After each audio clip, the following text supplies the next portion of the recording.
A marked card in the late 19th century wasn't just a piece of stiffened paper. It was a precise, tactile architectural project.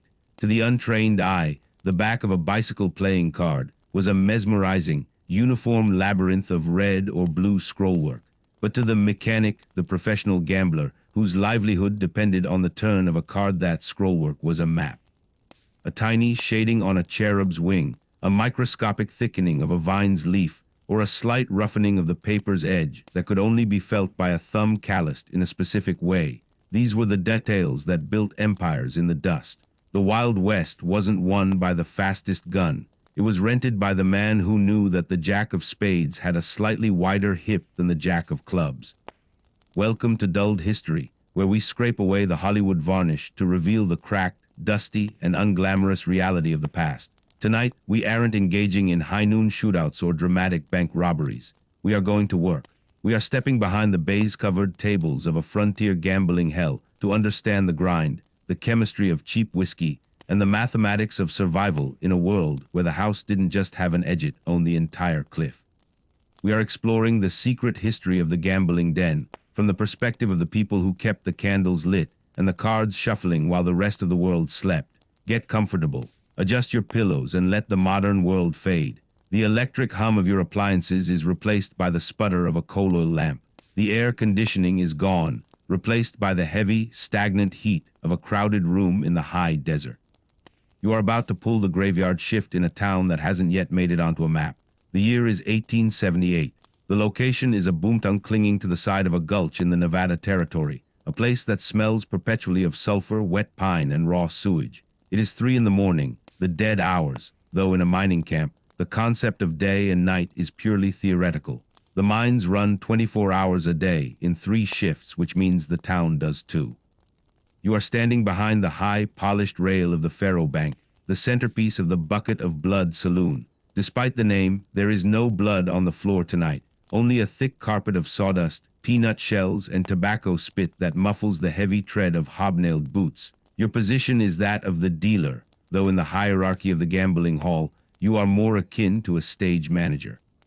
You sit on a high stool, elevated slightly above the players, giving you a clear line of sight over their hat brims. To your right sits the lookout, perched on an even higher chair often called the ladder, with a sawed-off shotgun resting casually across his lap, concealed by the table's lip.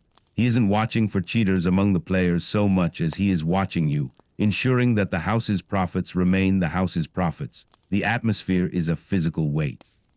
Ventilation is a luxury this hastily constructed building does not possess. The air is a thick blue-gray suspension of cigar smoke, pipe tobacco, and the acrid fumes of the kerosene chandeliers hanging overhead.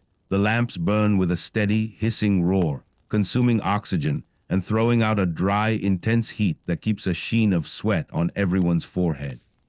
You can taste the air as much as breathe it, a mixture of sulfur from the miners' clothes, cheap rye whiskey, and the metallic tang of brass spittoons that haven't been emptied in 2 days. Directly in front of you lies the layout. It is a piece of green felt, or baize, glued onto the table. On it, the 13 cards of a suit, from ace to king, are painted in stark, recognizable images. The paint has cracked and faded from the friction of thousands of copper chips and gold nuggets sliding across it. This is Faro, the king of all Western gambling games, the tiger that everyone has come to buck. It is simpler than poker, faster than roulette, and brutally efficient at separating a miner from his weekly wages. Your hands rest on the dealing box. This is the engine of the game, a heavy, rectangular device made of copper and rosewood. Inside sits a single deck of 52 cards face up. The box is designed so that only the top card is visible. A spring inside pushes the deck upward, keeping the cards tight against the rim. Your job, mechanically speaking, is simple. You slide the top card off to reveal the one beneath it.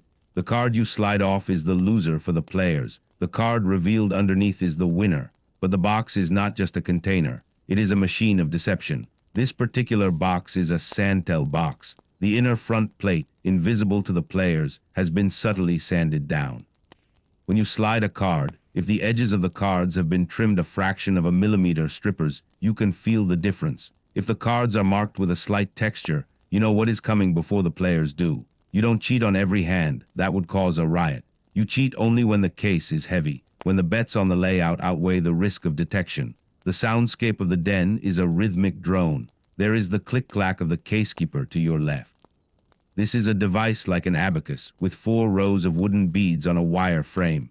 As you pull the cards, the casekeeper slides the beads to track which cards have been played. Click, a king is gone. Click, a 7 is gone. It is the heartbeat of the game, a dry wooden percussion that echoes through the room. Beneath that, there is the constant, low murmur of voices, not the raucous shouting of a movie saloon, but the hushed, intense muttering of men calculating odds.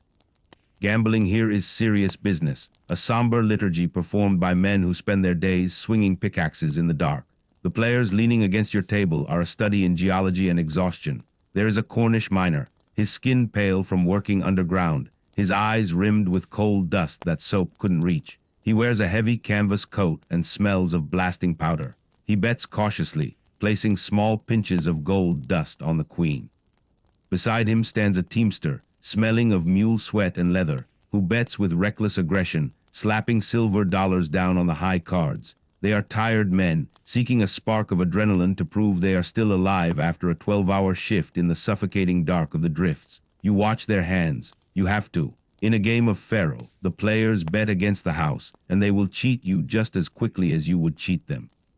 You watch for coppering, bets late sliding a copper, token onto a stack of chips to reverse the bet just as the card is revealed. You watch for sleeving, where a losing player sweeps his chips into his cuff before you can rake them in. You watch for the distractor, a player who starts a loud argument or knocks over a drink to draw your eyes while his partner alters the bets on the layout. But tonight, the room is settling into the deep rhythm of the graveyard shift. The frantic energy of the early evening, when the shift whistle first blew and the men poured in with fresh pay, has dissipated. Now it is just the hardcore gamblers, the drunks, and the insomniacs. The apron men, the bartenders move through the crowd like ghosts, collecting empty glasses and wiping down tables with rags that are darker than the wood. The drink of choice tonight is trade whiskey, a misnomer if there ever was one. It has likely never seen a barrel, let alone a distillery in Kentucky or Tennessee. You know the recipe because you've seen the proprietor mixing it in the back room. A base of neutral grain alcohol diluted with river water, colored with burnt sugar or chewing tobacco, and given a kick with ingredients that would terrify a chemist: red pepper, turpentine, and sometimes a trace amount of strychnine to induce a mild hallucination or a nervous tremble that passes for a buzz. It sells for 2 bits a glass or a pinch of dust. That pinch is another secret of the trade. When a miner pays in gold dust, he opens his leather poke, and you or the bartender reach in with a thumb and forefinger to take a pinch. The amount is supposed to be standard, but every house employee grows out their thumbnails. A long, curved thumbnail can scoop up significantly more dust than a trimmed one. Furthermore, before your shift, you greased your hair heavily with bear grease or pomade. If your fingers are damp or sticky, you might casually run your hand through your hair after taking a pinch. The gold dust sticks to the grease. At the end of the night, a thorough washing of the hair in a basin yields a sludge of gold that belongs to you, not the house. It is a slow, gritty embezzlement, literally skimming the profits from your own head. To your left, beyond the faro bank, is the roulette wheel. It is a primitive affair compared to the polished mahogany wheels of Europe. This one is battered, the numbers painted by a sign writer who clearly struggled with spacing. The wheel is balanced on a spindle that can be manipulated. A hidden foot pedal under the table connects to a pin that can apply friction to the wheel's axle, slowing it down imperceptibly to steer the ball away from heavily bet sections. The click-work-click of the ball is a counter-rhythm to your faro dealing. The man running the wheel is looking tired. He keeps rubbing his eyes, smearing the soot from the lamps across his face. The room is segregated by game and by class, though the lines are blurry. Near the door, the short card tables play poker, mostly draw or stud. The house takes a rake, a percentage of every pot, or charges an hourly fee for the seat. These games are slower, more psychological. You can hear the slap of cards and the clinking of chips, but there is less movement. Professional card sharps prowl these tables. You know them by their hands clean, manicured, soft. They wear long frock coats not for fashion, but to hide the holdout machines strapped to their arms, mechanical devices that can shoot a card into the hand or retract one up the sleeve with a flex of the biceps. But at the faro bank, the action is constant. You reach into the box. You slide the top card. It's the jack of diamonds. Jack loses. You intone, your voice flat, preserving your vocal cords. The exposed card below is the 4 of clubs. 4 wins. You reach out with your rake, a long stick with a curved head, and sweep away the bets on the jack. You pay out the bets on the 4. The mathematics are relentless. The players are betting on a coin toss, but the house takes ties. If the 2 cards are the same rank, a split, the house takes half the bets. It doesn't sound like much, but over 1,000 deals a night, it builds the chandeliers, buys the whiskey, and pays your wage. Physical sensation of dealing is a unique form of torture. You cannot sit comfortably. You must remain upright and alert. Your lower back aches a dull, throbbing rhythm. Your fingers are stained with the ink from the cards and the grime of the chips. The chips themselves are made of compressed clay or bone, and they feel greasy to the touch, absorbing the sweat and oils of 1,000 hands. When you shuffle, the sound is a soft, rushing whisper, like dry leaves skittering over stone. Occasionally, a roper enters. This is a man employed by the house to pretend to be a winning player. He is dressed like a successful prospector, perhaps a bit too loudly. He stands at the table, wins a few rigged bets to create excitement, and cheers loudly. He buys a round of drinks. The energy in the room shifts. The tired miners look up, seeing that winning is possible. They drift toward the noise, moth-like, reaching for their pokes. You exchange a glance with the roper, no nod, just a flicker of the eyes. He is doing his job. You are doing yours. You are fishermen, and the school is biting. The lighting in the room plays tricks on the eyes. The shadows are long and stark. The corners of the room are swallowed in darkness where anything could be happening. A quiet drug deal for laudanum, a passed-out drunk being rolled for his boots, a clandestine meeting between a local politician and a madam. You stay focused on the square of green felt in front of you. That square is the only ordered universe in a chaotic world. Behind you, the bar dog, a boy of no more than 12, is sweeping up broken glass. A fight earlier in the night, over a woman or a card, it doesn't matter, resulted in a shattered mirror and a few bruised knuckles. The violence was brief, explosive, and quickly smothered by the bouncers. Now it is just debris to be swept away. The boy moves silently, a shadow among shadows, collecting the shards. He will likely sleep under a table tonight when the place finally closes for an hour or 2 at dawn for cleaning. You are thirsty, but you cannot drink the trade whiskey. You have a pitcher of water under the table, tepid and tasting of the wood barrel it came from. You take a sip when the shuffling allows. It does little to cut the dust in your throat. The dust is everywhere. It comes up through the floorboards, blows in through the cracks in the walls, and falls from the ceiling every time someone walks on the floor above. It settles in the creases of your clothes, in your ears, in your water. It is the taste of the West Alkalian earth. A new player approaches the table. He is different. He wears a clean linen shirt, a rarity. His vest is silk, not wool. His hat is a high-crowned Stetson, pristine. He places a stack of gold coins, double eagles, heavy $20 pieces on the high card bet. He doesn't look at the layout, he looks at you. His eyes are cold, assessing. This is a sport, a fellow professional. He isn't here to gamble, he is here to work you. He is looking for the tell, the slight hesitation in your hand that indicates a rigged box. He is looking for the stripper cards. Your heart rate slows. This is the duel. You keep your face impassive, the poker face that is not a metaphor but a survival mechanism. You grip the box. You know the next card is a loser for the high bet because your thumb felt the rough edge of the king of spades 2 cards down. But if you deal it now, he might spot the manipulation. You have a choice. You can deal it straight and let him win, hoping to hook him for a bigger loss later. Or you can trigger the squeeze, a hidden mechanism in the box that holds the top card back and slides the second one out. The squeeze is risky. It makes a tiny, almost inaudible snick sound. In a noisy room, it is safe. In this lull, with the focus of a professional on you, it is dangerous. If he hears it, he might call it out. If he calls it out, he might pull a Remington from under his coat. You calculate the odds in a fraction of a second. The lookout on the ladder shifts slightly, the shotgun barrel angling a degree to the left. He sees the sport too. The ecosystem of the room reacts. You decide to play it straight. You slide the card. It's a 7, low. 7 loses, you say. The sport loses his bet. He doesn't flinch. He simply watches your hands. He knows you didn't cheat that time. He is testing the waters, measuring the depth of the river before he tries to cross.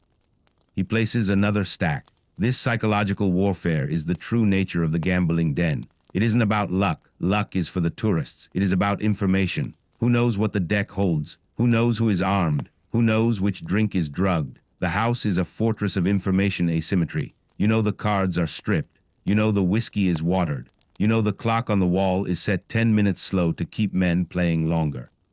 The walls of the saloon are decorated with questionable art oil paintings of reclining nudes that are more scandalous than artistic, their varnish yellowing in the smoke.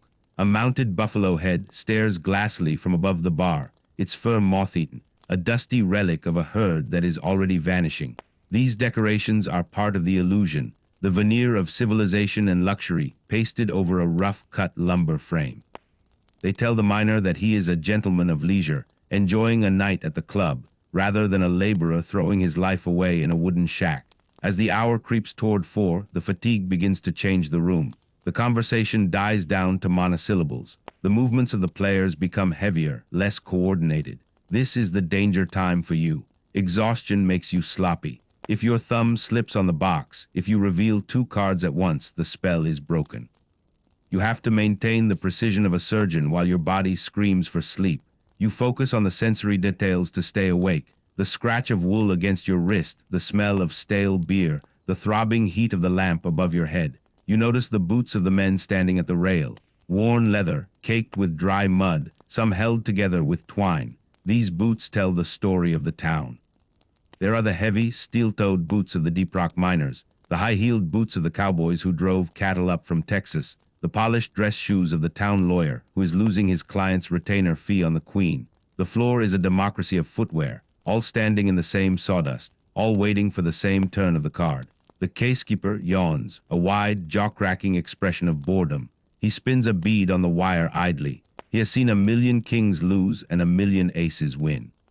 It means nothing to him. He is paid a flat wage, $2 a shift and a meal. He doesn't share in the house's winnings nor its losses. He is the most honest man in the room simply because he has no incentive to be otherwise. You reach into your pocket for a handkerchief to wipe your hands. The sweat makes the cards stick. A sticky card is a disaster. It can pull the card below it, ruining the deal. You wipe your fingers methodically, one by one. The sport is still watching. He hasn't moved. He is waiting for you to make a mistake. The concept of time in the gambling den is distorted. There are no windows to show the rising sun. The lamps burn at the same intensity regardless of the hour. The only measure of time is the depletion of the chip stacks and the lowering level of the whiskey bottles. It is a timeless purgatory, a loop of shuffling, cutting, dealing, and raking. Shuffle, cut, deal, rake. The cycle is hypnotic. It is designed to be. It induces a trance state in the players, a gambler's fugue, where the outside world, the debts, the harsh weather, the loneliness ceases to exist. For a few hours they are not struggling pioneers. They are masters of their fate, predicting the future of a painted rectangle. You are the priest of this religion. You conduct the ritual. You offer the sacrament of the deal. And like any priest, you know what goes on behind the altar. You know that the miracles are engineered and the prophecies are written in advance. But you also know that the congregation doesn't really want the truth. They want the hope. They want to believe that the next card will change everything, that the tiger can be tamed, that they can walk out into the dawn with pockets full of gold and a story to tell. And so you prepare the deck for the next deal. You square the edges. You place them in the box. The spring engages with a metallic groan. You look up at the sport, at the miner, at the teamster. You see the hunger in their eyes. You place your hand on the box. Place your bets, gentlemen, you say softly. The game is faro. The bank is open. The chips clatter down. The smoke swirls. The night grinds on. The king of spades slides out of the box, a flash of black ink on white pasteboard. King loses, you announce. Beneath it lies the deuce of hearts. Deuce wins. The sport doesn't blink. He had his money on the king to win. He watches you rake his stack of double eagles into the house rack with the indifference of a man watching rain fall. He isn't playing the cards. He is playing the distribution. He is tracking the splits, the moments when the losing card and the winning card are of the same rank, allowing the house to take half the bet. In a fair game, splits are the only mathematical edge the house possesses, roughly 1.5%. But in this room, in this town, the math is fluid. The sport knows that the deck is likely cut, trimmed slightly on the sides of the high cards to make them strip differently in the box. He is waiting for the pattern to emerge, for the statistical anomaly that proves the fix is in. You keep your hands visible, high and slow. This is theater. You are performing the role of the honest dealer. You adjust the casekeeper yourself this time, sliding the wooden buttons on the wire frame to mark the dead king and the dead deuce. The click-click of the beads is loud in the momentary silence of the table. The teamster on your left sighs, a wet, rattling sound in his chest that speaks of miner's consumption, the silica dust slowly turning his lungs to stone. He has lost his week's wages in 40 minutes. He doesn't leave. He stares at the layout, at the painted image of the queen, as if willing her to speak to him. The physical reality of the job begins to set in as the adrenaline of the sport's arrival plateaus. You have been standing for 6 hours. The cheap leather of your boots has no arch support, and the sawdust on the floor, while designed to absorb spit and spilled beer, offers no cushion. A dull, burning line of pain runs from your heels up to the base of your skull. You shift your weight imperceptibly from left foot to right, a micro-movement that is the only exercise you will get until dawn. Your hands, however, must remain steady. A trembling hand is a sign of weakness, or worse, a sign of a guilty conscience. The air in the bucket of blood has stratified. The smoke from the cheap cigar stogies, made of Pennsylvania tobacco leaf that burns hot and smells like smoldering rope, has formed a distinct cloud layer about 5 feet off the ground. Below it, the air is heavy with the smell of unwashed wool, damp canvas, and the unique, sour musk of men who live in close quarters without plumbing. Above the cloud layer, where the kerosene lamps hang, the heat is intense. It cooks the smoke, turning it into a yellow haze that stains the ceiling boards and the glass of the lamps. You are tall enough that your head is just entering this upper thermal layer. Your eyes sting constantly. You learn to blink less to keep the tears from forming, because wiping your eyes with dirty, gold dust-covered fingers is a recipe for an infection that can blind you. Hock card is in the box, you announce. The deck is almost done. Only 3 cards remain inside the copper embrace of the dealing box. This is the turn, the climax of the faro hand. The players can bet on the order in which the final 3 cards will appear. It offers the highest payout in the game 4-1 if they can call the turn. The sport leans forward. This is what he has been waiting for. He has been tracking the casekeeper. He knows exactly which 3 ranks are left in the box, a queen, a 5, and a 9. But he doesn't know the order. He places a stack of chips on the layout, arranging them in a specific geometric pattern on the edge of the queen card to signify his predicted order. Queen 5-9. Calling the turn, he says. His voice is a rich baritone, out of place in this cacophony of rough accents. You hesitate. You know the order. Your thumb, sensitized by years of handling the sanded cards, felt the texture of the 5 as the second card down when you loaded the last few. The top card you suspect is the queen. If he is right, the house takes a heavy hit. A 4-1 payout on a stack of double eagles is enough to make the owner, a man named Silas whose office is a darkly curtained alcove behind the bar, come out and ask questions. You glance at the lookout. The shotgun man is peeling an apple with a knife that looks sharp enough to shave with. He pauses. He knows the stakes. You have a choice. The squeeze mechanism in the box is still available. You could grip the box tightly, engaging the internal spring that holds the top card, the queen, in place and slides the second card, the 5, out first. It would change the order to 5, queen, 9. He would lose everything. But the squeeze makes noise, and the sport is listening. The room has gone quiet, that sudden, inexplicable hush that falls over a gambling hall when the money on the table exceeds the monthly wage of everyone in the room combined. You look at the sport's hands. They are resting on the table, relaxed, too relaxed. You decide, you release the pressure on the box, you play it straight. You slide the top card, it is the queen. Queen loses, you say, you slide the next, it is the 5. 5 wins. The last card remaining in the box is the 9. 9 on the hock. Queen 5-9. He called the turn. A murmur runs through the crowd. The minors, who usually resent the professional gamblers, cheer. They love to see the house bleed.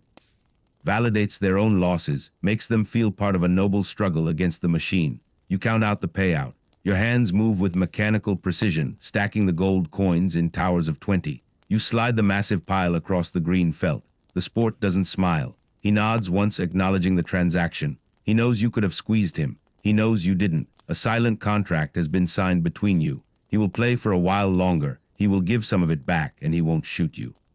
New deal, you say, your voice flat. Shuffle up. You take the cards out of the box. They are warm, almost hot, from the friction and the heat of the lamp. They feel greasy. You begin the washerwoman's shuffle, mixing the cards thoroughly on the felt before gathering them up. This is the only time your muscles get a reprieve from the rigid posture of dealing. You roll your shoulders slightly. The bar dog comes by with a rag and wipes the table rail. He leaves a wet streak that smells of ammonia and vinegar. He looks at the pile of gold in front of the sport and his eyes widen, but he keeps moving. He knows better than to linger. It is now approaching 5 in the morning. This is the hardest hour. The biological clock in your brain is screaming for sleep. The body temperature drops. The adrenaline of the big bet has faded, leaving a hollow exhaustion in your chest. The room is thinning out. The casual players have collapsed in corners or stumbled out into the pre-dawn dark to find their bunks. The remaining players are the hard cases, the addicts, the desperate, and the professionals. The teamster with the consumption finally leaves, coughing into a handkerchief that comes away spotted with red.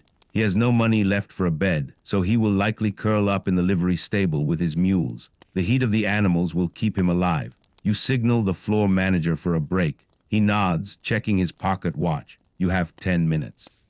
You step down from the high stool, and your knees buckle slightly as the blood rushes back into your legs. You steady yourself on the rail. Walking away from the table feels like leaving a combat zone. The noise of the saloon recedes into a dull roar. You head for the back door, passing the free lunch counter. The food in a Western saloon is a weaponized offering. It is free, yes, but it is designed with a single purpose, to induce thirst. There is a ham, cured with so much saltpeter it has a metallic sheen. There are pickled eggs floating in a jar of brine that has turned a cloudy gray. There are crackers, dry and dusted with cayenne pepper. There is a wheel of rat-trap cheese, a cheddar so sharp and hard it makes your gums ache.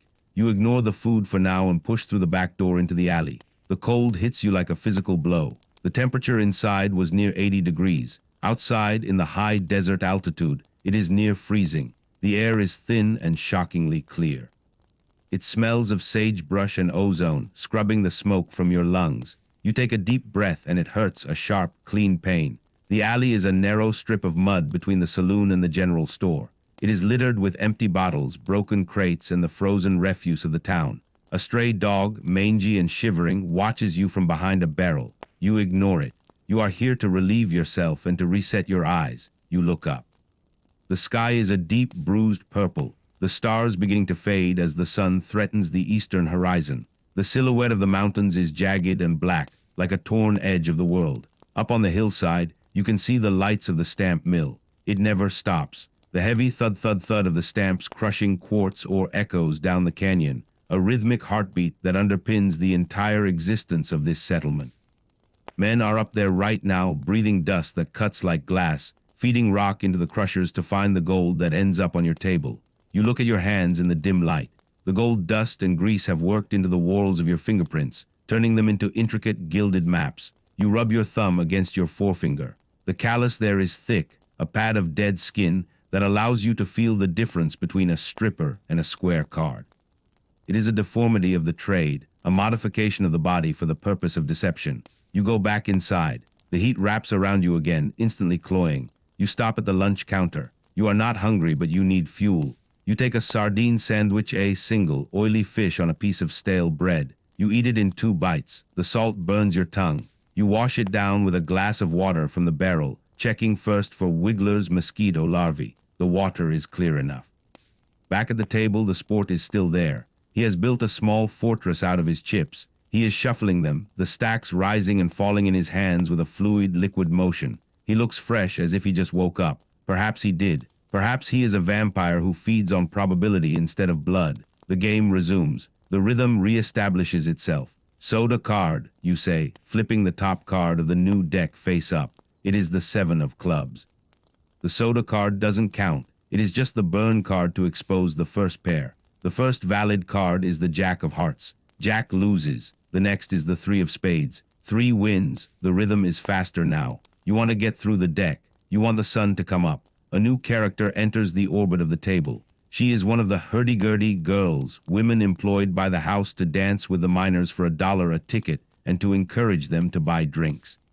She is wearing a dress of faded red velvet that has seen better decades, the hem stained with sawdust. Her name, or at least the name she uses here, is Pearl. She looks exhausted, her face painted with a thick layer of white lead powder to hide the pockmarks of smallpox or bad living. She leans against the rail, not betting, just resting. She watches the cards. "How's the tiger biting?" she asks, her voice raspy. "Hungry," you say, sliding a card. 10 loses. "Ain't we all?" she mutters. She shifts her weight, wincing. Her feet in cheap satin slippers must be in agony. She isn't allowed to sit while on the floor. She signals the bar dog. "Bring the dealer a coffee," she says, "and put a stick in it." The stick means a shot of whiskey. You nod your thanks. It is a small kindness in a place devoid of them. She isn't doing it for you. She's doing it because the ecosystem requires balance. If the dealer passes out, the game stops. If the game stops, the house closes. If the house closes, she doesn't eat. The coffee arrives in a tin cup, hot enough to blister your lip.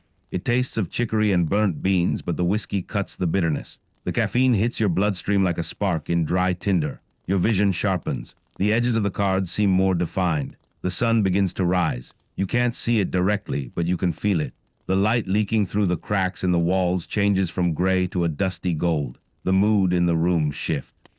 Night shift drinkers are winding down, becoming maudlin or comatose. The door swings open, and the first of the morning shift drifts in men who start their drinking before work, looking for an eye-opener to steady their hands before facing the dark of the mines. The transition is chaotic. The swampers begin dragging the unconscious drunks away from the tables, stacking them against the wall like sacks of grain. The noise level rises as fresh voices enter the mix. The sport finally decides to cash out. He pushes his stacks forward. "Color me up," he says. You exchange his chips for gold coins and paper drafts checks drawn on a bank in San Francisco. He has won about $400, a fortune, a year's wages for the miner who lost his week's pay earlier. He takes the money, tips his hat to you, and walks out. He doesn't say goodbye. He doesn't need to. He is a migratory bird, moving from boomtown to boomtown, harvesting the surplus capital of the frontier. You will be on the stagecoach to Deadwood or Tombstone by noon. You watch him go with a mix of resentment and admiration. He is a predator, but an honest one. He plays the game. You are part of the trap. The chair he vacated is immediately filled by a shopkeeper, a man in a flour-dusted apron who wants to gamble a few dollars before opening his store. He bets small, cautious. The game changes gear. It becomes a grind of small transactions, nickels and dimes instead of gold eagles. This is the bread and butter play that keeps the lights on. The layout in front of you is a mess of spilled ash and wet circles from glasses. You take the brush and sweep the felt. The green baize is worn smooth in the center, the nap completely gone, leaving the bare weave of the fabric exposed. It looks like a miniature landscape of a drought-stricken field. You deal. 6 loses. King wins. Your mind begins to drift. You think of your room in the boarding house 3 streets over. It is a closet, really, with a cot and a wash basin. The walls are paper-thin. You can hear your neighbor snoring or praying or dying, depending on the night. The sheets are gray and damp, but it has a door that locks. That is the ultimate luxury. A lock, a barrier between you and the chaos of the camp. You think about the letter you meant to write home. To Ohio or Virginia or wherever home was before you started following the gold camps. You can't remember the last time you wrote. What would you say? "Dear Mother, tonight I took a miner's last pinch of dust. He cried, the weather is fine." No, you don't write because you have become a different species than the person who left. You have adapted to the dark, to the smoke, to the weight of the dealing box. The shopkeeper wins a small bet and claps his hands. "Breakfast money," he crows. You smile. It is a practiced grimace. "Well played, sir." You pay him out in silver dollars. The coins are cold, heavy. They were minted in Carson City, not far from here. They are fresh, the edges sharp. The morning light is now strong enough to overpower the lamps. The floor manager goes around extinguishing them. The sudden change in light is jarring. The room looks tawdry, exposed. Without the softening shadows and the golden glow of the kerosene, you can see the filth. The floor is a mosaic of spit and mud. The velvet curtains are moth-eaten. The faces of the men are pale, waxy, stripped of their nocturnal bravado. The bucket of blood is revealed for what it is, a barn with delusions of grandeur. You are halfway through your shift, or is it the end? Time is a circle here. You will deal until noon, then another dealer will relieve you. You will sleep while the sun is high, waking in the late afternoon to eat a heavy meal of salt pork and beans, and then do it all again. Your stomach grumbles. The sardine sandwich was not enough. You think about real food, fresh vegetables, a peach. Thought of a peach fuzzy, sweet, bursting with juice that isn't brine or whiskey is almost hallucinatorily vivid. You haven't seen fresh fruit in 6 months. Scurvy is a real threat here.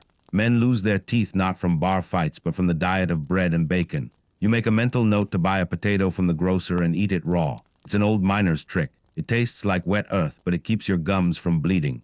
Ace loses, you say. Queen wins. The Queen of Spades stares up at you. Her face is a mask of medieval sorrow. Someone has drawn a mustache on her with a graphite pencil. You rub it with your thumb, but it doesn't come off. It is part of her now. The noise of the town outside is fully awake. You hear the clatter of wagons, the shouting of mule skinners, the rhythmic ringing of a blacksmith's hammer. The world of commerce and industry has resumed. You are still in the world of chance. A fly lands on the layout. It crawls across the 8 of diamonds. It is sluggish, cold.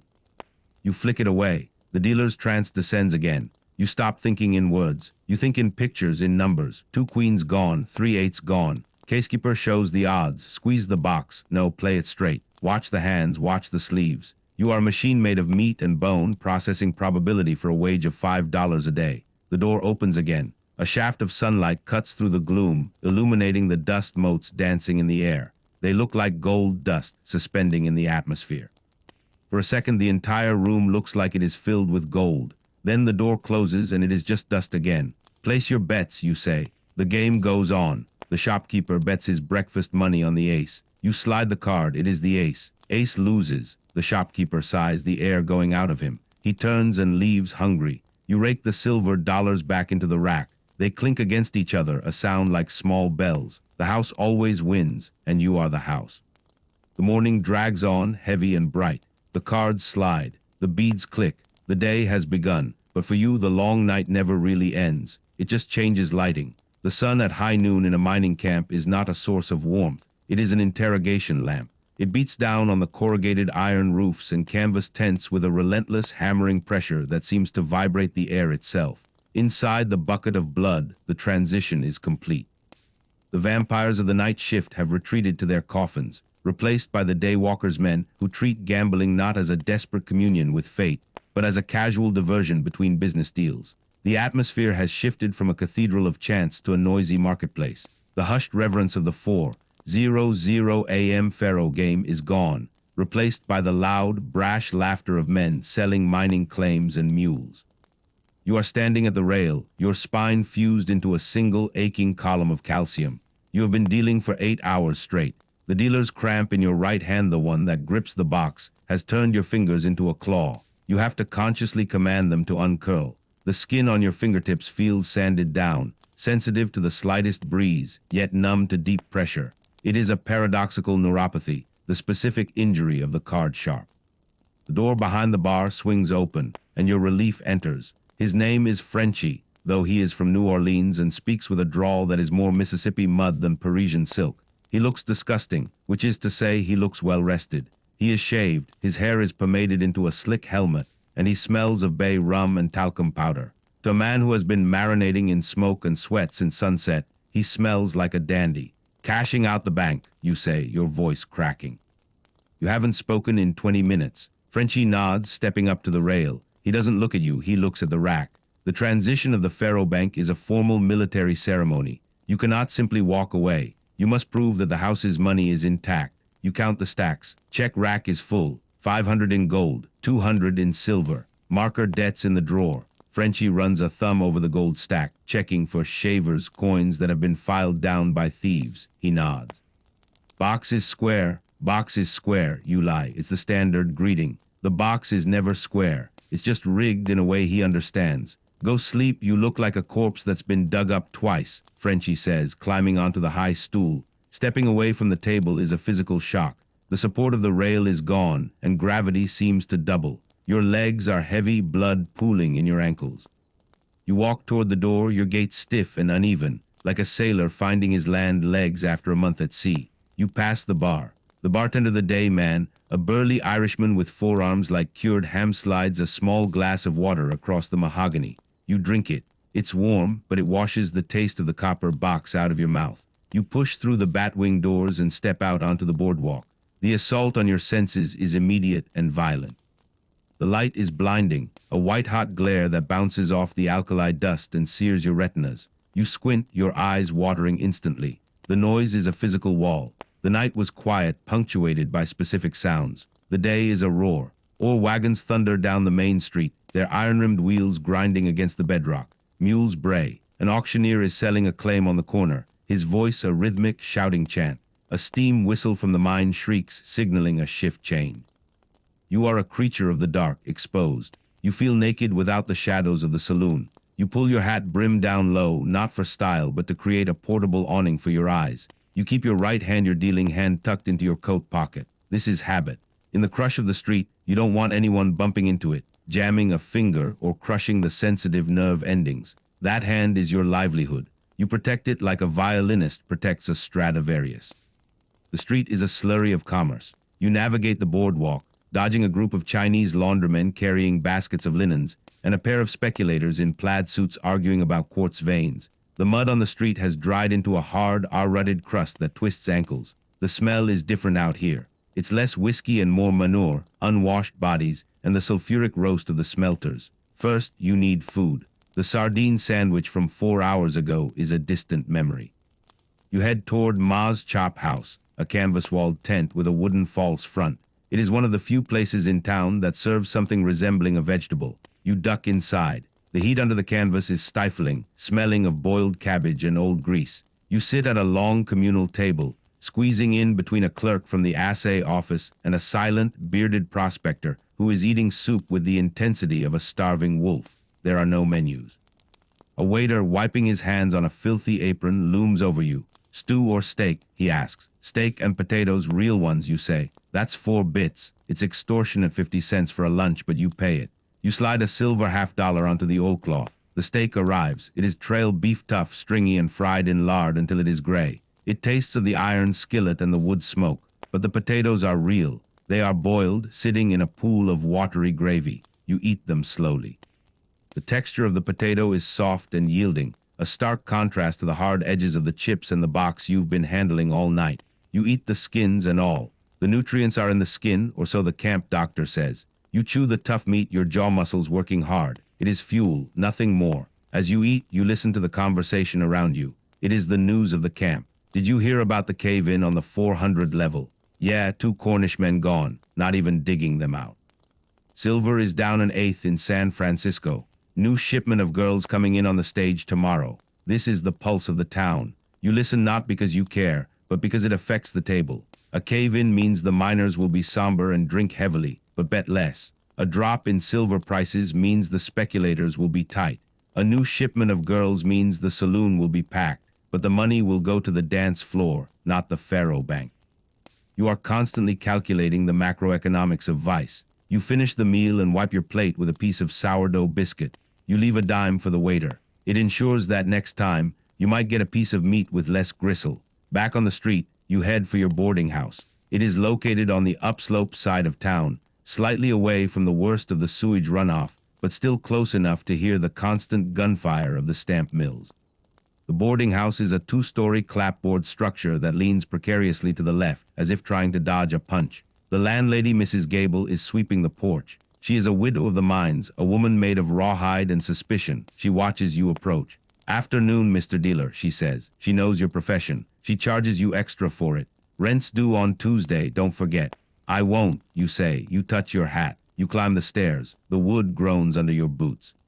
The hallway smells of lye soap and boiling onions. Your room is at the end of the hall, number 4. You unlock the door. The room is an oven. The sun has been beating on the roof all morning, and the heat is trapped inside. It is a small box, 10 feet by 10, a metal cot, a washstand with a pitcher and bowl, and a single wooden chair. The window is covered by a heavy blanket you nailed up to block out the light. You close the door and lock it.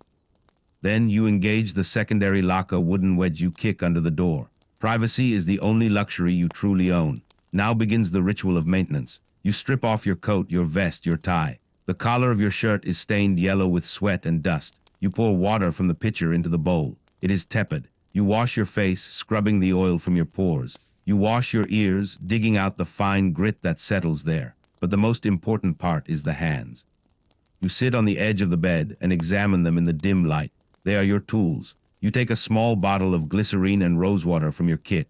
You rub the mixture into your fingers, working it into the cuticles and the calluses. The stripper grip requires the skin to be tacky but not sticky, tough but sensitive.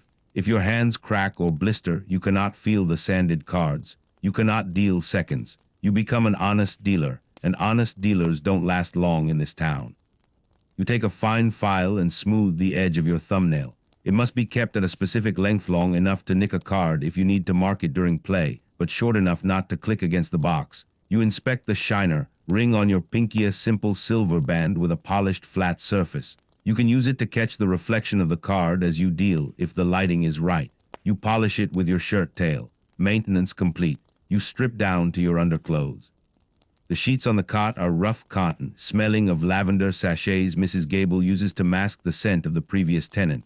You lie down. The mattress is stuffed with straw. It crunches when you move. It is lumpy, but your back, screaming from 8 hours of vertical rigidity, welcomes the horizontal plane. You stare up at the ceiling. The boards are knotted wood. You know the pattern of the knots by heart. That one looks like a dog. That one looks like the Queen of Hearts. Sleep does not come easily. The world outside is waging war on your rest. Thump, thump, thump, the stamp mill. It is a rhythmic, earth-shaking bass drum that never stops. It is the heartbeat of the monster you live inside. You have learned to synchronize your breathing with it. Inhale on the thump, exhale on the thump, whack. Someone is chopping wood in the yard below, screech. A donkey engine hoisting ore up a shaft. You close your eyes, but the images of the night persist. This is the Tetris effect of the 19th century. You see cards sliding, Jack 10, King Ace. You see the chips stacking and unstacking. You hear the click of the casekeeper. Your brain is still calculating odds. If the queen is gone, the percentage on the 7 drops. You force the thoughts away. You try to think of something soft, green grass, rain, the sound of a creek in Ohio. But the heat in the room is oppressive.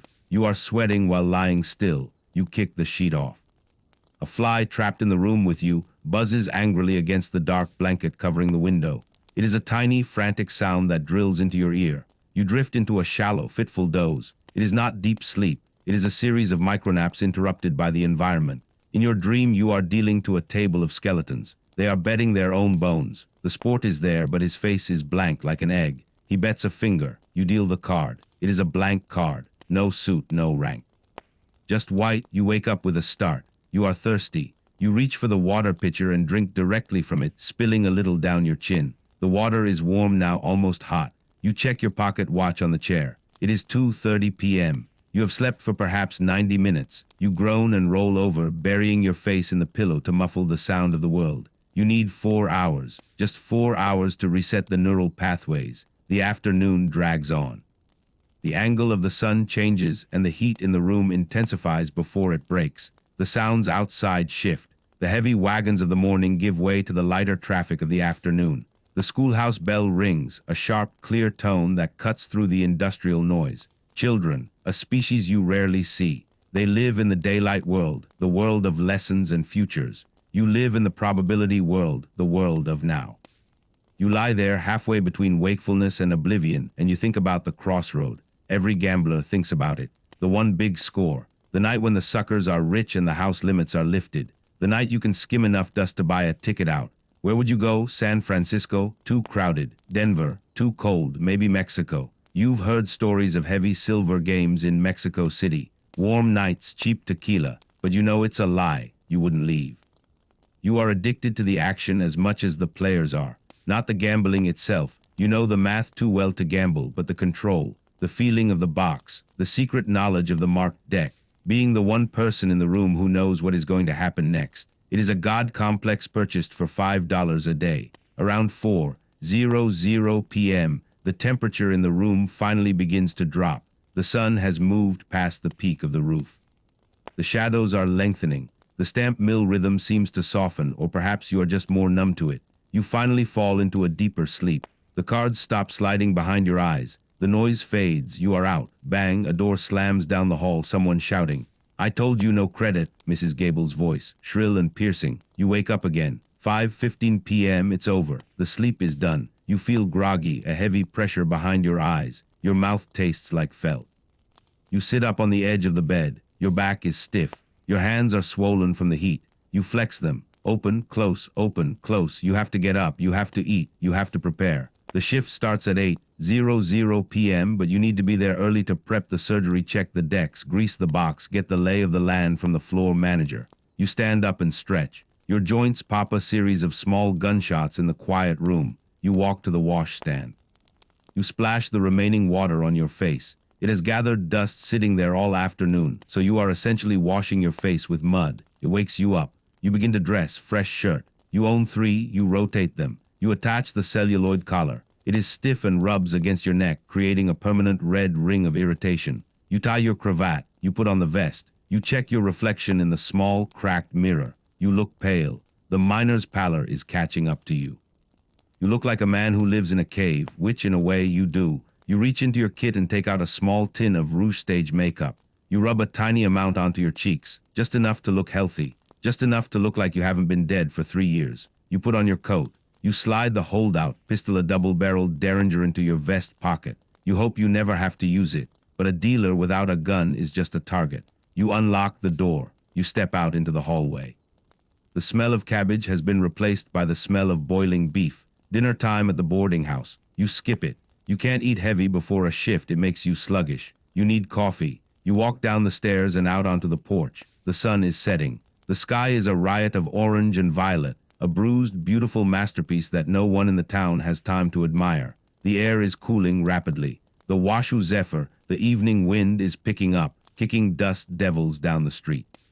The town is transforming again. The delivery wagons are parking. The shopkeepers are locking their doors. The miners are coming down from the hills, their faces black with soot, their eyes white circles of exhaustion. They are heading to the boarding houses to wash, and then to the saloons. The ecosystem is resetting. The prey is returning to the waterhole. You walk against the flow of traffic. They are ending their day. You are starting yours. You pass a church. The windows are lit. You hear a hymn being sung, Rock of Ages. The sound is thin and fragile against the roar of the town. You pause for a second, listening. It is a nice sound, but it has nothing to do with you. You worship at the altar of the tiger. You reach the bucket of blood. The sign is unlit, but the noise inside is already building. You can hear the piano player warming up. He is playing Oh, Susanna in a minor key, making it sound like a funeral dirge. You push through the doors. The smell hits you again. That familiar cocktail of stale beer, sawdust, and tobacco. It welcomes you like a warm, dirty blanket. Frenchie is at the table. He looks tired. The afternoon shift is slow but boring. He sees you and nods. How was the sleep? He asks as you approach the rail. Like a baby, you lie. Woke up crying and wet. Frenchie chuckles. Table's cold, no action since 2. I'll heat it up, you say. You head to the back room. This is the mechanic's shop.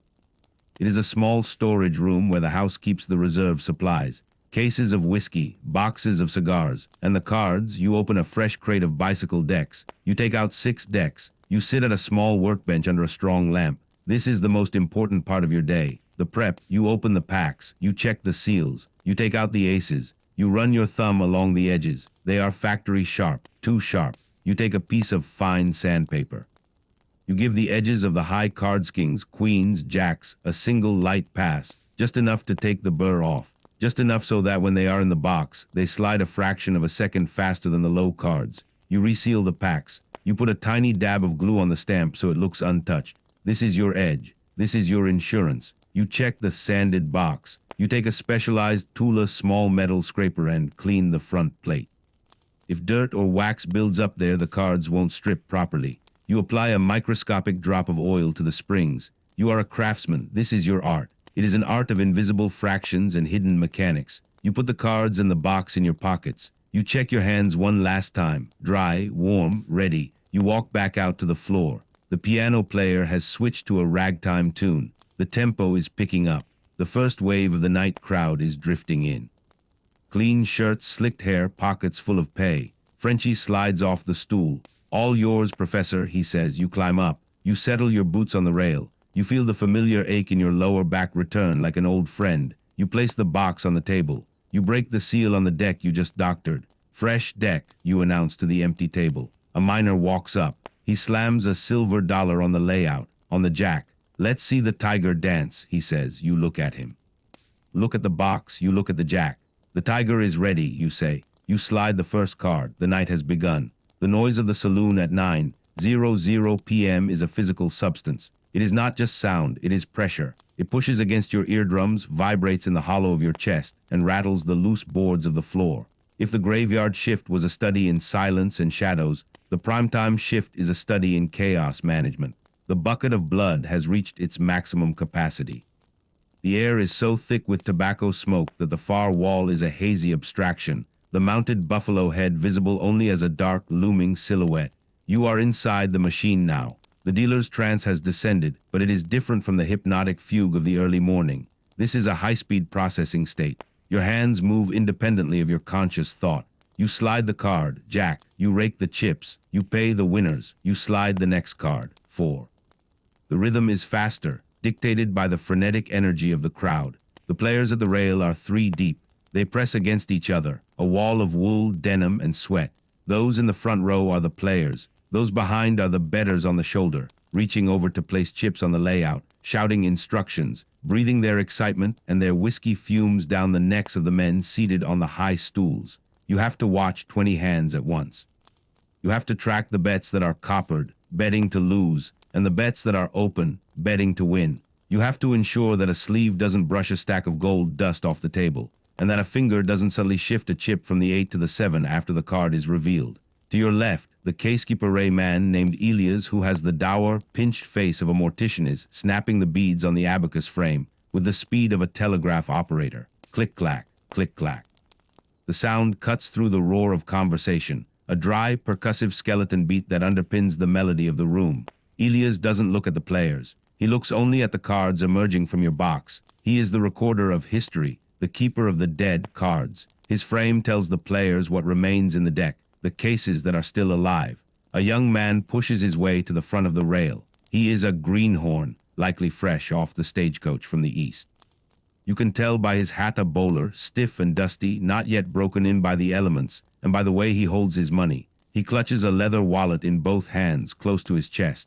He looks at the layout with a mixture of terror and avarice. He has read about this. He has read the guidebooks. He thinks he understands the tiger. He places a $10 bill on the queen.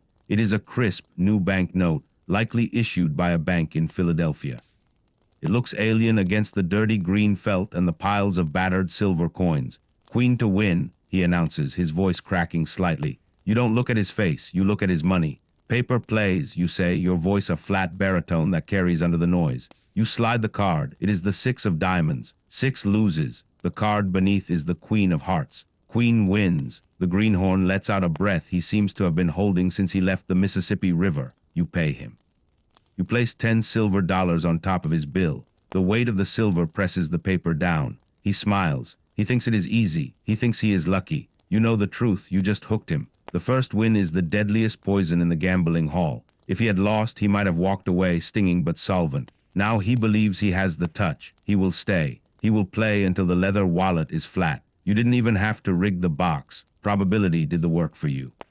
The heat in the room is rising. The kerosene lamps overhead are burning fiercely, consuming the oxygen. The ventilation system, which consists of a few open windows near the ceiling, is useless against the thermal output of 200 bodies. You can feel the sweat trickling down your spine, soaking into the linen of your shirt. Your collar feels like a noose, but you cannot loosen it. You are the professional. You must remain buttoned up, cool, detached. A waiter girl, one of the women who work the floor serving drink, squeezes past the edge of your table. This is Clara. She carries a tin tray loaded with glasses of amber liquid that catches the light. She wears a dress of bright yellow satin, the bodice trimmed with cheap black lace. It is a costume, a theatrical prop designed to catch the eye in the gloom. Whiskey for the winner, she cries out, placing a glass near the greenhorn's hand. He looks surprised. I didn't order this. Compliments of the house, honey, she says, flashing a smile that is practiced but effective. He takes the drink. He feels special. He doesn't know that the drink is watered down, colored with burnt sugar, and costs the house 3 cents to make. He doesn't know that Clara gets a percentage of every drop he swallows, or that the alcohol will dull his math skills just enough to make him miss a split. He drinks it. He tips her $1. The economy of the room churns on. The music from the piano in the corner is a relentless driving ragtime. The pianist, a man known only as Fingers, is playing with a cigar clamped between his teeth, the smoke curling up into his eyes. He hammers the keys, the notes bright and brittle. The piano is out of tune. The dry desert air shrinks the wood and loosens the strings, but nobody cares. The music is not for listening, it is for pacing. It sets the tempo of the spending. Fast music, fast bets. You notice a change in the texture of the game. A group of 3 men has settled at the end of the table. They are not talking to each other. They are dressed like cattlemen, dusty and worn, but their hands are clean. They are watching you. One of them, a man with a scar running through his left eyebrow, is betting heavily on the high card. The other 2 are making small, erratic bets on the layout. They are a team. You suspect they are crossroaders, professional cheats who travel from town to town. You watch their eyes. They are watching the deck, but not for the rank of the cards. They are looking for the light. You glance down at your box. The silver shiner on your pinky ring catches the reflection of the card before it slides out. You use it to know what's coming. They are looking for that reflection too, or perhaps they are looking for a mark they made on the cards earlier. You adjust your grip. You change the angle of the box slightly, tilting it downwards. It is a defensive move. You are shielding the deck from their line of sight. The man with the scar frowns. He places a stack of chips on the king. You know the king is coming because you felt the edge, but you also know that if you deal it now, they will win big. You trigger the squeeze. Your fingers tighten on the copper sides of the box. The internal spring compresses. The top card, the king, is held in place by friction. The card beneath it, a 4, slides out. 4 loses, you say. The king is still there, hidden. The man with the scar twitches. He knows, or he suspects. He looks at his partners. You keep your face blank. You are a statue. You slide the next card. Now the king comes out. King wins, but he bet on the king to win the previous turn. He lost his bet on the 4, and now the king appears when he has no money on it. Bad luck, you say softly. He stares at you. His eyes are hard, reptilian. He knows you squeezed him, but he can't prove it. To accuse a dealer of cheating in a full room is a death sentence, either for him or for you. He has to weigh the odds of a gunfight against the loss of $20. He swallows his anger. He turns and leaves the table, his partners following. You have defended the bank. The sensory details of the table are hyperreal to you. The baize is not just green felt. It is a landscape of hazards. There is a burn mark near the ace where a cigar fell. There is a stain near the 7 that looks like a map of Ireland. The chips are heavy, clay composite pressed under tons of pressure. They have a specific smell, chalky, acrid. When you rake them, they sound like stones tumbling in a riverbed. The money itself is a history lesson. There are gold double eagles, heavy and soft, the metal almost warm to the touch. There are silver dollars, cartwheels, that clang brightly. There are pieces of Spanish atrial coins that have been physically chopped into wedges to make change. A 2-bit piece is a quarter of a coin, jagged and sharp. You handle them carefully. You have cut your fingers on money before. The air in the room changes again. The doors swing open, and a gust of wind from the street brings in the smell of the stockyard's manure and hay. It mixes with the indoor atmosphere of bay rum, stale beer, and unwashed wool. It is the perfume of the frontier. A prospector stumbles in. He is the genuine article, beard down to his chest, clothes stiff with mud, eyes wide and bloodshot. He is carrying a leather poke that looks heavy. He has likely been out in the hills for months, talking to his mule and eating beans. Now he is back in civilization and he wants to feel alive. He bypasses the bar and comes straight to the faro bank. He slams the poke onto the table. It lands with a heavy, dull thud that shakes the layout. "Weigh it in," he roars. The floor manager appears instantly. He produces a set of brass scales. He pours the gold dust onto the pan. It is coarse, nuggety gold, not the fine flour gold of the river panners. This is deep rock gold. 6 ounces, the manager says. $100. He gives the prospector a stack of chips. The man laughs, a sound that is half joy, half madness. He starts spreading chips across the board, covering every card. He isn't playing a strategy. He is playing the sensation of spending. He wants to see the chips move. He wants to be part of the flow. You deal to him. You play him straight. You don't need to cheat a man like this. He is here to lose. He is paying for the entertainment of watching his fortune evaporate. It is a transaction. He gives you gold. You give him a few hours of adrenaline and the story of how he almost broke the bank. He loses a stack on the 7. He laughs. He wins a stack on the jack. He cheers and buys a round for the table. Drink up, boys. The mountain gave it. The mountain can take it back. He is the ideal customer. He balances the books against the sharps and the grinders. As the hour approaches 11:00 p.m., the fatigue begins to creep back in. It is a different kind of fatigue than the morning shift. This is sensory overload. Your eyes ache from the smoke. Your ears ring from the constant piano and the shouting. You find yourself focusing on small, static things to anchor your mind. The grain of the wood on the box, the stitching on the greenhorn's cuff, the way the light reflects off a brass button. You take a sip of water from your hidden cup. It is lukewarm and tastes of the tin. You wish for coffee, but you can't leave the post. The lookout in the high chair. Now a man named Shotgun Collins leans down. "Check the deck," he whispers. "He has spotted something." You nod. "Shuffle up," you announce. "New deal." You take the cards out of the box. You run your thumb along the side. There it is, a tiny crimp in the corner of the ace of spades. Someone, likely the man with the scar, managed to dog-ear it slightly during the last hand. A crimped card is a beacon. You don't make a scene. You simply smooth the corner back down with a practiced motion of your thumb and forefinger, using the heat of your skin to iron out the crease. Then, for good measure, you execute a riffle shuffle that is aggressive enough to bend the cards back into shape. You look up at the crowd. No one meets your eye. The message is sent. We saw it. Don't do it again. The sucker with the leather wallet is down to his last few chips. The joy has gone out of his face. He looks pale, sick. The reality of the math is setting in. The waitress, Clara, has stopped bringing him free drinks. He is no longer an asset. He is a husk. He places his last chip, a single dollar, on the high card. You slide the card. It's a 2. Low. 2 loses. The chip is gone. He stands there for a moment, staring at the empty space where his money used to be. He looks like he might cry or vomit. Better luck next time, friend, you say. It is a script. You have said it 1,000 times. He turns and walks away, disappearing into the crowd. He will write a letter home tomorrow asking for money, or he will take a job swamping out the stables. The West has chewed him up and swallowed him. The vacuum he leaves is instantly filled by a cowboy smelling of horse sweat and sage. He is drunk, happy, and loud. Let her buck. He yells, slapping a silver dollar on the layout. The cycle resets. You are vaguely aware of a commotion near the poker tables. Voices raised. The sound of a chair scraping violently against the floor. You liard son of a crash. The sound of a bottle breaking. You don't look up. You keep dealing. The lookout keeps his shotgun trained on the faro bank. The violence at the poker table is not your department. The floorwalkers will handle it. Peripherally, you see movement.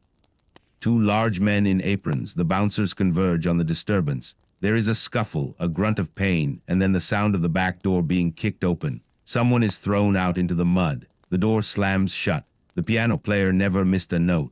The rhythm of the room barely hiccuped. Violence is just another form of commerce here. You focus on the cards. They are becoming sticky again. The humidity of the room is affecting the pasteboard. You have to be careful. If 2 cards stick together, it looks like a cheat even if it isn't. You wipe your hands on your handkerchief constantly. The casekeeper yawns, covering his mouth with a hand that is missing 2 fingers, a souvenir from a blasting cap accident in the mines. He resets the abacus for the new deal. Full case, he drones. You look at the clock on the wall. It is barely midnight. The shift is only half over. The graveyard hours are still to come, but right now you are in the thick of the wolf hours, the time when the predators are most active. A woman approaches the table. She's not a dance hall girl. She is dressed in black silk, high-necked, severe. She wears a hat with a veil. She stands at the rail, silent. The men make room for her, an instinctive reaction to the presence of a decent woman in a place like this. Or perhaps she is a widow. She watches the game. She doesn't bet. She watches you. Her presence is unsettling. It breaks the illusion of the den. She brings the judgment of the outside world, of the church and the schoolhouse, into the pit. Can I help you, ma'am? You ask, pausing the deal. I'm looking for my husband, she says. Her voice is clear, cold. Mr. Henderson. A silence ripples out from her, quieting the men nearby. You know Mr. Henderson. He is the man who lost his week's wages an hour ago. The man who is currently slumped over a table in the corner, staring into an empty glass. You point with your chin. Over there, ma'am, near the stove. She nods. She doesn't thank you. She walks through the crowd, the sea of rough men parting for her black silk. She collects her husband. He stands up, shameful, obedient. She leads him out. The door closes behind them. Poor bastard, the cowboy says. I'd rather face the hanging judge. He bets on the jack. Jack wins, you say. Incident is forgotten in 10 seconds. The empathy of the gambling hall is shallow and short-lived. The focus returns to the green felt. You feel a cramp starting in your right calf. You shift your weight, pressing your boot heel into the rail of the stool. You stretch your neck, hearing the vertebrae click. The smoke is now so thick it stings your throat with every breath. It is a blue fog. You are breathing second-hand opium, third-hand tuberculosis, and fourth-hand despair. But there is a beauty to it, in a way. The way the light catches the dust motes, the vivid colors of the court cards, the red of the hearts, the black of the spades shining like jewels in the muck, the rhythmic chant of the game. Queen loses. 5 wins, Jack on the hock. It is a liturgy. You are the priest. The box is the altar. And the congregation is devout, praying for salvation in the form of a winning bet. You look at the stack of gold in the rack. It has grown. The house is winning. The house always wins. The fluctuations of luck are just waves on the surface. The tide always goes out and it takes the money with it. You check the sanded face of the box with your thumb. It is still gritty, still doing its job. You check your shiner, still clear. Place your bets, you say. The tiger is hungry. The noise swells again. A new song starts on the piano. A new bottle is opened at the bar. A new mark walks through the door. You slide the card. The night spins on, a wheel of fortune that grinds everything down to dust. You are just the mechanic who keeps it turning, and you have miles to go before you sleep. The clock on the wall, the one set 10 minutes slow, reads 1:00 a.m. In the outside world, this is the hour of deepest sleep. In the bucket of blood, it is the hour of deepest commitment. The casual players, the shopkeepers, and the newly rich prospectors have all been shaken out of the box. What remains is a hard kernel of desperation and professionalism. This is the fourth watch, the hour when moral gravity weakens and the true nature of the frontier comes out to play. The noise has subsided, replaced by a low, concentrated hum. The piano man is gone, having pounded his repertoire into silence. The silence is now filled with the clinking of chips, the dry slide of cards, and the intense, guttural whispers of men who are gambling with borrowed money or stolen gold. The smoke, no longer stirred by the entrance of fresh air, hangs heavy and motionless, a thick blanket woven from vice. You are dealing to a table of grinders, men who play slowly, calculatingly, trying to win back their losses chip by chip. They bet small, moving their chips from one number to the next based on the casekeeper's record. Their hands are scarred and calloused from years of hard labor, yet they handle the delicate, slippery chips with surprising dexterity. They are testing you, waiting for your exhausted mind to make a mistake in payout or reckoning. The most dangerous man at the table now is not the professional cheat, but the one who has nothing left to lose. He is a local blacksmith, a man named Jedediah, recognizable by the powerful, squared-off muscles of his forearms. He smells of coal smoke and burnt iron. He has been playing since sunset and is down to his last $5. He places the entire amount on the queen. Queen to win, he says, his voice flat, devoid of emotion. You look at his eyes. They are clear, not clouded by whiskey, but unnervingly calm. This is the moment of truth for him. If he loses, he goes back to the forge to face the crushing reality of his debt. If he wins, he gets to live for another hour. You slide the card. Your thumb feels the familiar texture of the rough edge you put on the high cards. The queen is due. It is the 9 of clubs. 9 loses, you announce. Beneath the 9 is the king of hearts. King wins. He lost. The house rakes in his last $5. Jedediah doesn't move. He simply stares at the empty space on the felt. Then, with a slow, deliberate motion, he reaches inside his coat. The air in the room changes texture. The low hum dies immediately. The only sound is the click-clack of Elias, the casekeeper, who, true to his mechanical nature, is still marking the dead cards. Shotgun Collins, the lookout, shifts on his perch. The hammer on his shotgun rises with a soft, ominous snick. Jedediah pulls out not a gun, but a leather-bound family Bible. He opens it to a page he has marked. He pulls out a small, flat silver locket, tarnished and worn smooth by handling. He places the locket on the layout, right where the chips had been on the queen. This, he says, his voice heavy with self-loathing, is my wife's. It's got a picture of my boy inside. It's worth maybe $50 back east. It's all I have left. For a last bet on the queen, the silence is absolute. This is beyond the professional rules. This is personal ruin laid bare on the green felt. The entire system of the saloon is based on the pretense of commerce, of exchanging one form of currency for another. But a man betting his last piece of human connection, a locket, breaks the contract. You look to Shotgun Collins. Collins is unmoving, his face a mask of stone, his finger resting lightly on the trigger guard. His job is to protect the house money, not to interpret moral quandaries. You look to the floor manager, who is standing near the bar watching. He shakes his head almost imperceptibly. Don't touch it. You slide the locket back toward Jedediah with your rake. I can't take this, friend, you say, your voice low and respectful. The house deals in dust and dollars, not sentiment. The blacksmith's eyes well up. He pushes the locket back. Then what am I supposed to do? You go home, you say.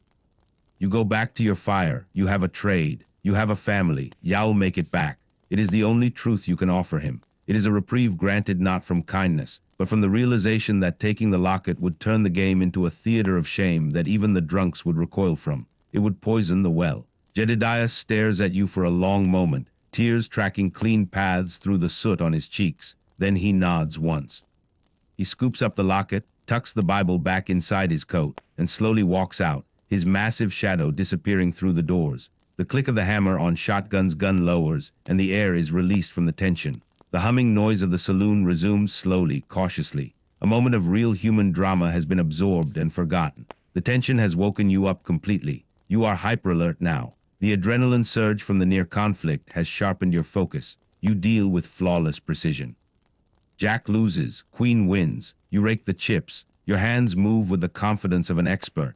It is 2:30 a.m., and the night is sinking into the dead hours again. The room is down to a dozen men. The noise is gone entirely, replaced by a low, intense energy. These are the players who will stay until dawn, the ones for whom the gambling hall is their only home.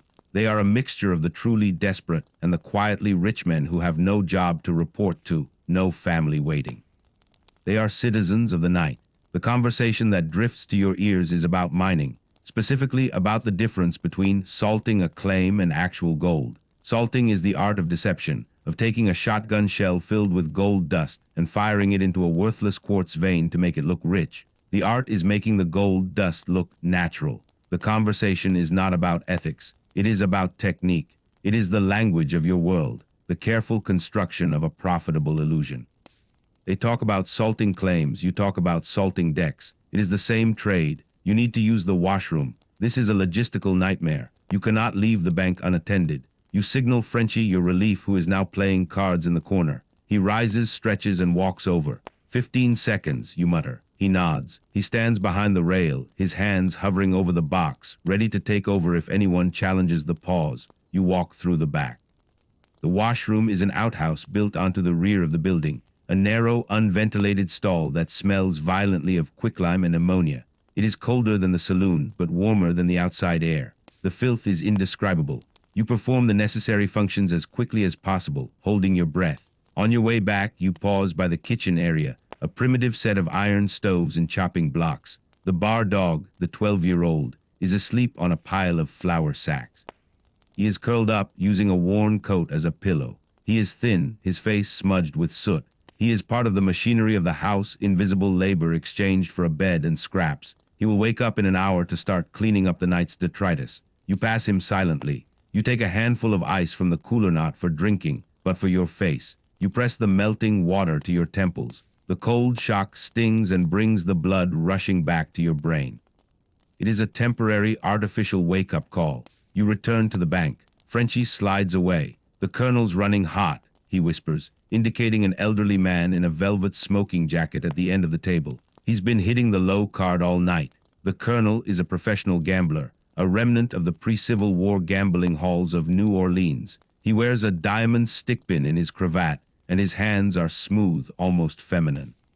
He gambles not for profit, but for the intellectual exercise of beating the odds. You deal to him. You feel the rough of the high cards on your thumb. You know a low run is coming. You decide to run it out. You deal 5 hands straight, all low cards winning. The colonel wins every single one. He stacks the silver dollars with the precision of an engineer. He is not excited. He is simply correct. You let him win.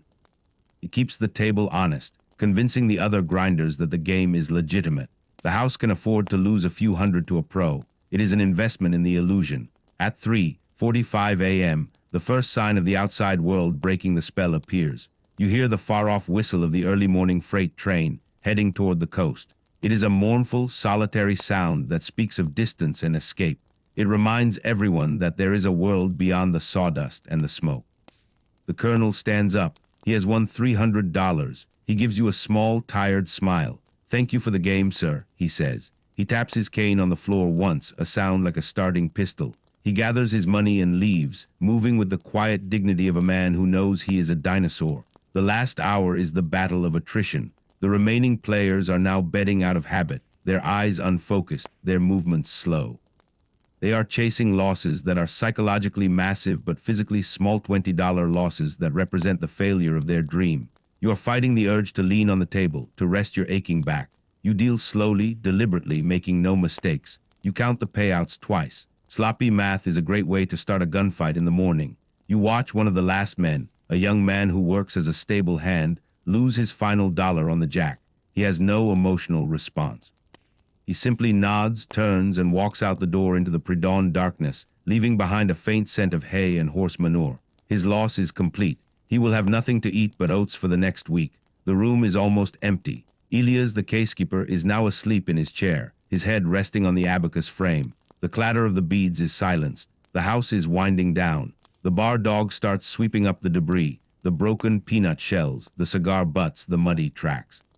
He moves with a dull, methodical energy. You signal the floor manager. It is 4:45 a.m. Dawn is approaching, painting the cracks in the wall a faint, cold gray. Closing the bank, you announce to the two remaining men who look up, startled, as if they had forgotten they were playing in a public space. You count the remaining chips into the rack. You make the final tally. You have won $554 for the house tonight. It is a good night, a profitable night.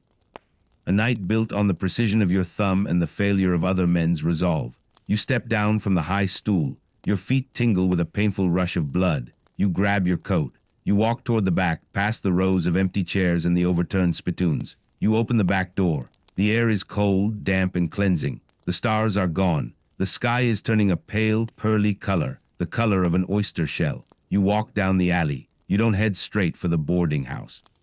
You walk toward the edge of town, toward the dry riverbed. You are doing a private ritual. You take a deep breath of the cold air. You look down at your right hand. You flex your fingers. They are stained black with ink and gray with dust. You reach into your vest pocket, not for the derringer, but for the small, heavy piece of metal you carry. It is a piece of quartz ore, taken from a deep mine shaft. It is streaked with genuine, unsalted gold.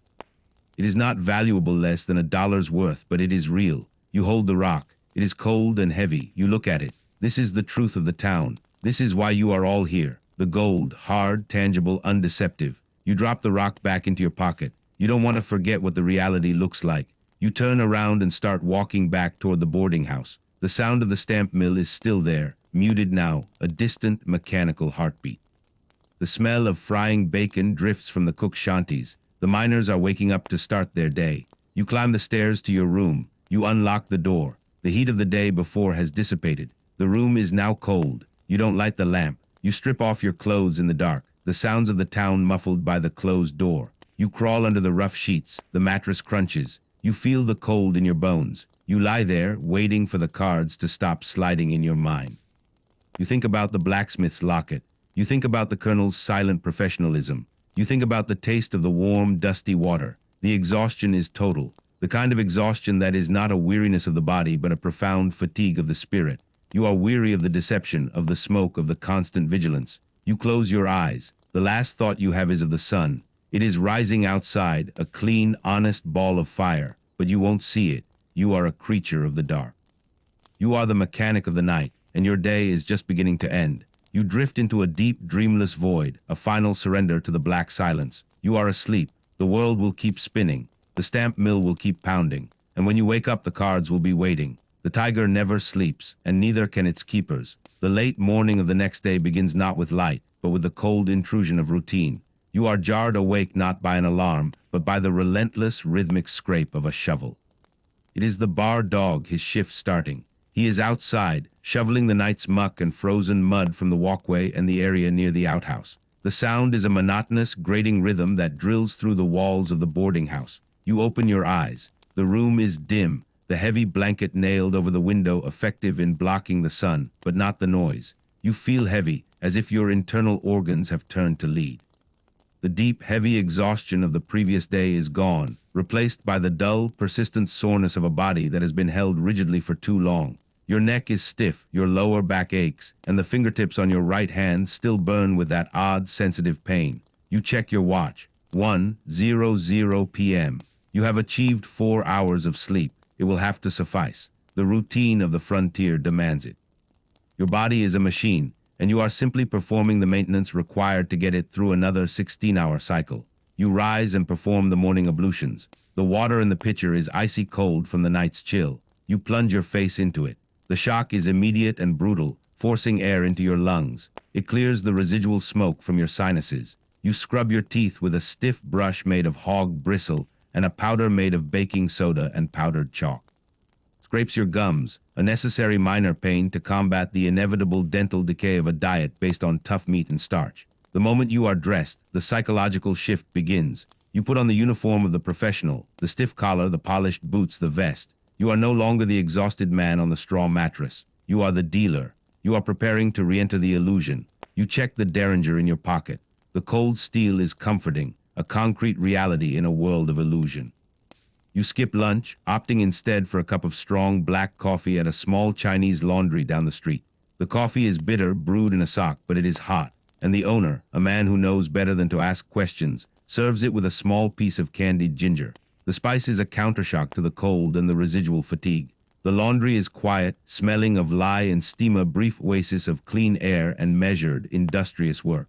At 2:30 p.m., you walk back to the bucket of blood. The afternoon light is now intense, but you are shielded by your wide-brimmed hat.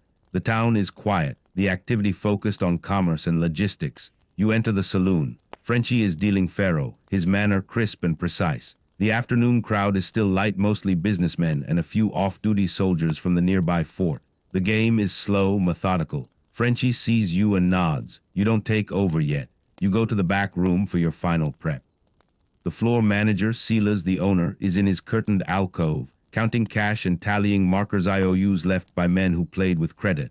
He is a large man, built like a beer barrel with small, intelligent eyes. He looks up as you enter. "Good game last night," he says without emotion. "The colonel was kind. He was testing the box," you reply. "We held steady." Silas nods. "Good. The impression of honesty is worth more than the winning percentage." Slides a small sealed canvas bag across the desk. "Your wages, $5 in gold dust and 2 crisp silver dollars." You check the weight of the dust. It feels right. You drop it into your own leather poke. He then slides a deck of cards across the desk. It is a new deck, still in its wrapper. A message came through on the wire. There's a new type of player coming in on the evening stage. They call him the Professor. He plays nothing but Keno and 3-card Monte, but he's bringing a heavy bank. He's going to be looking for a setup. Keno is a lottery, simple and impossible to fix. 3-card Monte is pure sleight of hand. The dealer's only edge is quickness. This Professor sounds like he is looking to set up his own game, not play the houses. "What's the message?" you ask. He's been working a cool deck. A deck kept on ice to make the pasteboard stiff. He can feel the difference between his deck and a warm one.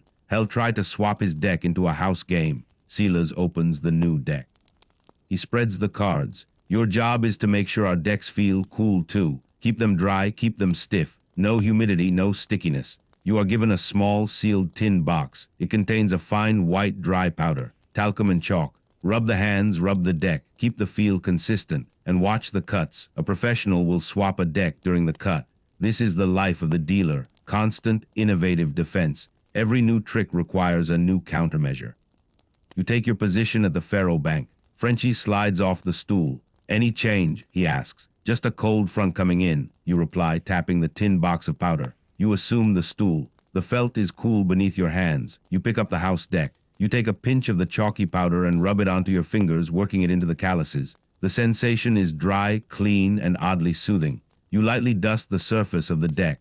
The chalk absorbs any trace of moisture. The cards feel brittle, almost metallic.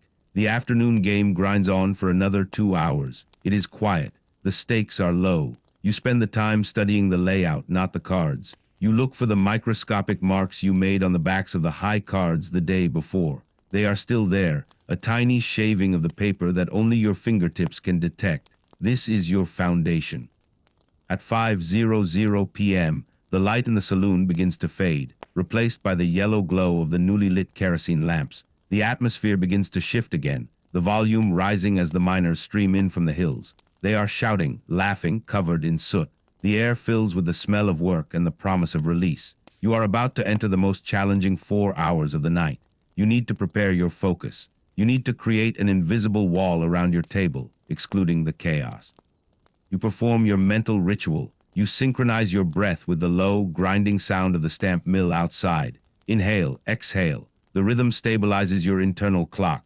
The first major player of the evening approaches. He is not the professor, but a local freight company owner, a man with too much money and too little discipline. He bets heavily, aggressively. You deal to him, letting him win just enough to build his confidence, drawing him deeper into the water. You are the spider, and he is the perfect fly. The noise of the poker tables escalates. You hear the sharp, theatrical laughter of a professional poker player who just won a large pot. He is playing short card, a fixed deck of 32 cards that makes the odds more volatile. The house doesn't run the game, but the house takes a rake from the pot. It is beneficial for the players to be rich, as long as they spend their winnings on whiskey and the faro bank. At 7:00 p.m., the stagecoach arrives. You hear the blast of the coachman's horn and the clatter of hooves on the dirt road. This is the moment of high tide, the influx of new money and new problems. 10 minutes later, he enters. The professor. He is the antithesis of the rough frontier gambler. He wears a tailored suit of black worsted wool, a white shirt, and a clean white cotton tie. He is clean-shaven, and his hair is thin but meticulously parted. He carries no gun, only a leather satchel. He smells of expensive soap and lavender. He doesn't come straight to the faro bank. He walks the length of the room slowly, deliberately. He is conducting an environmental survey. He is looking at the ceilings, the walls, the bar, the bouncers. He is looking for the cracks in the fortress. He is assessing the nature of the beast he is about to challenge. He finally stops at your table. He stands there, silent, his hands resting on the rail. His hands are pale, his fingers long and tapered, the hands of a surgeon or a pianist, and a card sharp. He watches you deal 4 hands, saying nothing. He is studying your technique, the speed of your slide, the angle of the box. He is looking for the tell, the subtle hesitation that betrays a fix. You deal a king. You know it's coming. You slide it out smoothly. King loses, you announce. A swift hand, the professor says. His voice is a quiet, cultured tenor, utterly out of place. But the speed of the slide does not equal the fairness of the deal, does it, sir? It is a direct challenge. You ignore the insult and focus on the mechanics. I deal the cards as they come, sir, you say. Place your bet. He doesn't bet on faro. Instead, he reaches into his satchel and pulls out a set of cards, a pristine, unused deck, still sealed in the cellophane. It is the same brand the house uses. I prefer a game of pure chance, he says. I offer $20 to any man who can tell me which card I hold. He pulls 3 cards from the new deck, a king, a queen, and a jack. He lays them face up on the end of the bar, away from your faro bank. He then turns them face down and begins the classic 3-card Monte shuffle. His hands are a blur. The movement is fluid, hypnotically fast, yet somehow gentle. He is a maestro of misdirection. The focus of the room immediately shifts to him. Faro is a slow, methodical grind. Monte is fire and spectacle. The men crowd around. Bets are placed. The professor wins every time. He is too fast. He doesn't cheat. He simply manipulates the attention of the crowd, using psychology and dexterity to make the winning card vanish into thin air. He is taking the money off the floor, not from your bank. This is his strategy. He is diverting the flow of capital, bleeding the room dry with a legitimate game of pure skill, forcing the house to react. The floor manager glares at him from the alcove. Silas knows that if the crowd runs out of money on Monte, they won't have any to lose on faro. Your job remains the same. Keep dealing. Keep the bank open. Keep the flow of the game hypnotic. You are the steady heart of the house, while the professor is the sudden, violent arrhythmia. You take a break, relieved by Frenchie, and go to the bar. You stand near the professor, watching him work. He is an artist. He doesn't speak to the crowd. He speaks to the cards. He is in a state of flow, his fingers moving with impossible speed. Impressive, you say to him, leaning against the bar. He doesn't look up. It is honest labor, sir, unlike yours. And what labor is that, you ask? He finally looks up, meeting your eye. His smile is thin, humorless. The labor of the squeeze box, the sanded card, and the dishonest dealer's thumb. It is a predictable form of theater. My work is honest deception. Yours is simple theft. You offer a glass of whiskey. You're a long way from New York for honest deception, Professor. The rules of this territory are simple. Honesty is in the eye of the man with the gun. He takes the whiskey. He doesn't drink it. He looks at his Monte cards. I find that men who rely on guns have already lost the battle of wits. He then makes his move. While shuffling the cards, he drops a single card to the floor accidentally. It's an ace. He bends to pick it up. In that brief moment, shielded by the crowd, he bumps the side of your faro box, which is sitting open on the bar for a resupply of cards. It is a silent, fluid action. He didn't disturb the cards. He simply touched the box. You know exactly what he did. He didn't swap a deck. He swapped a tool. He has a customized copper box, meticulously weighted and balanced, identical to the house's, but without the internal rigging. A clean box. Now the house is dealing with a clean box, and he has the rigged one. Or more likely, he didn't swap the box, but used the moment to apply a minute amount of wax or moisture to the front plate of your box, intending to mess with your friction grip. You make a decision. You don't call him out. You can't. You have no proof, and calling out an honest Monte player would turn the crowd against the house. You nod. Enjoy the game, Professor. You walk back to the faro bank.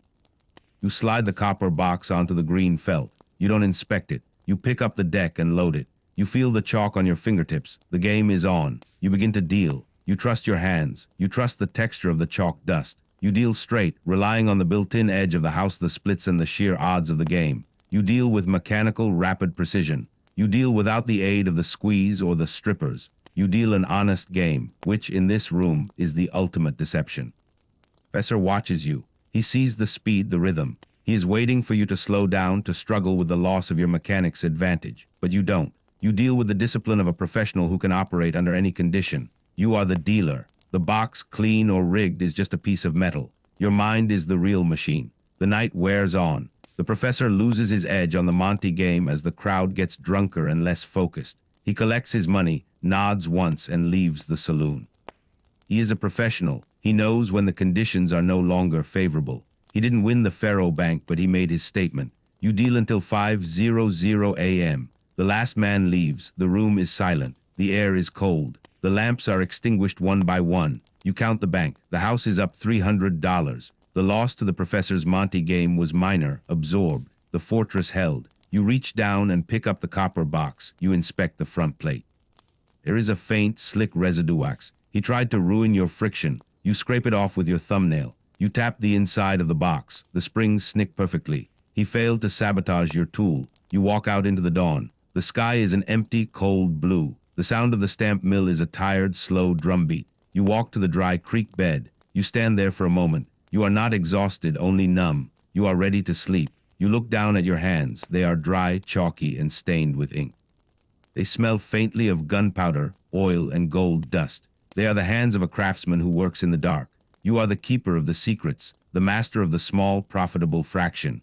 You climb the stairs to your room, lock the door, and fall into the deep, immediate oblivion of a man whose body knows its time has come. You are asleep before you hit the pillow, carrying the faint, reassuring scent of the chalk dust and the knowledge that, for one more night, you made the illusion hold. The tiger is fed. And you have endured.